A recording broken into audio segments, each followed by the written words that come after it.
prices keep on climbing and climbing and climbing, and naysayers still warn of the dreaded housing double dip. Yet, the market bulls are running a pretty darn strong rally. So why are the nattering nabobs of negativity underplaying the strength of the stock market? Let's talk. Here's our Free Market Friday panel. Mark Walsh, Genius Rocket CEO and co-host of XM Sirius radio show Left Jab. Tommy Belesis, founder and CEO of John Thomas Financial. Ron Insana, CNBC contributor and author of How to Make a Fortune from the Biggest Market Opportunities in U.S. History. All right, it was Bill Sapphire writing for Spiro Agnew in the 1970 midterm elections who coined the phrase nattering nabobs of negativity. But I'll go to you, Tommy Belesis, because you've had a good beat on this. The fact is, the market has outperformed. There's growth, there's profits, there's ultra easy money, and it looks like there's no stopping stocks, at least for now. I want to get your take.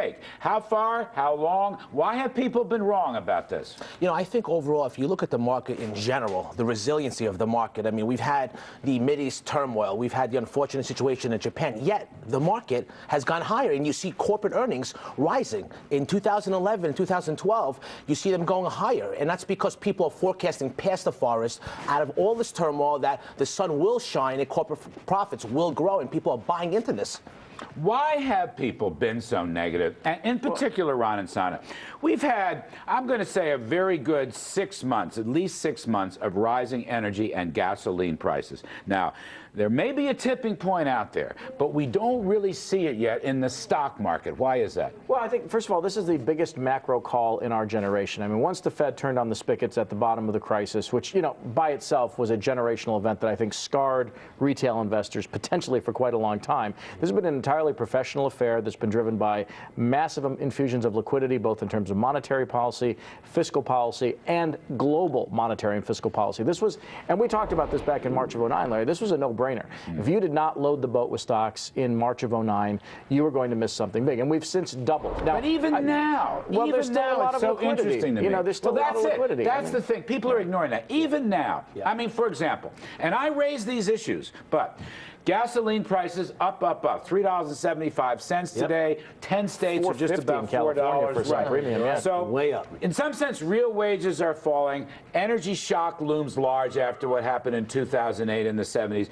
And yet, Mark, the market, I know the market was pretty flat this week, but it's had a good run after Libya and the Japanese disaster. And, of course, it's had a great run for 2 years, as Ron Insana says. Why are people so negative even today? Because they think these earnings are ephemeral and not sustainable. And I agree with them. These earnings are mostly caused by belt tightening at the major corporate level in '08 and '09.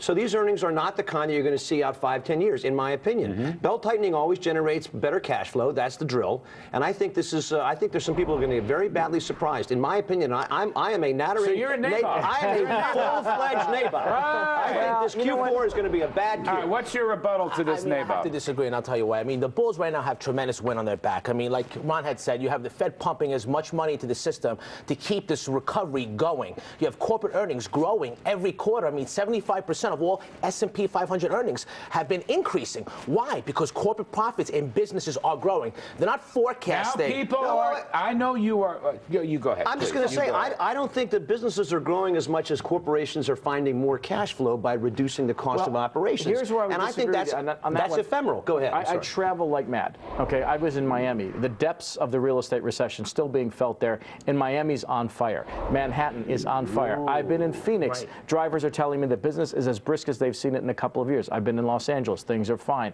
I see retail activity. I see people spending money. It might get cut by higher gasoline prices, but there's a lot of activity that if you just walk around and do the anecdotal, not just the statistical, you see things taking place in this country. Another interesting point I want to raise this regarding gasoline prices and wages and so forth. We had an excellent jobs report. I mean, it may not have been the greatest in history, but it was awfully good.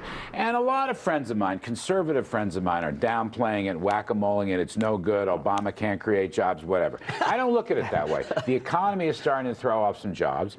Those jobs will throw off incomes. Correct. And it's very possible that those incomes will hold the fort against this jump in gasoline prices. This is another one of these nattering nabobs of negativism. What's your reaction to that? Is that possible? Is the employment growth recovery something we should think about going ahead. Absolutely, and let's not forget the emerging economies. Let's look at South America, India, China. They have huge emerging middle classes, and that's why 50% of all S&P 500 companies come from overseas. So this overall is affecting the rise in the market. I think the market goes a lot higher from here. There's something in the Weltanschauung, and I'm surprised Nice you have word. it. Nice word. There's Nice something word. in the culture. Yeah. There's something in the water that wants what about people Zeitgeist? Yeah, to be left that one negative. out. It's called the acid. The zeitgeist is very nattering nabob of negativism. Why is that, Well, Mark but you Walsh? think I'm alone in this? You're an optimist. I am an I'm optimist. an And I am really worried I don't that care who's in the White House, that things are going fine, and he's even changed his policies Little bit. or being forced to. Listening We're to cutting you. spending now.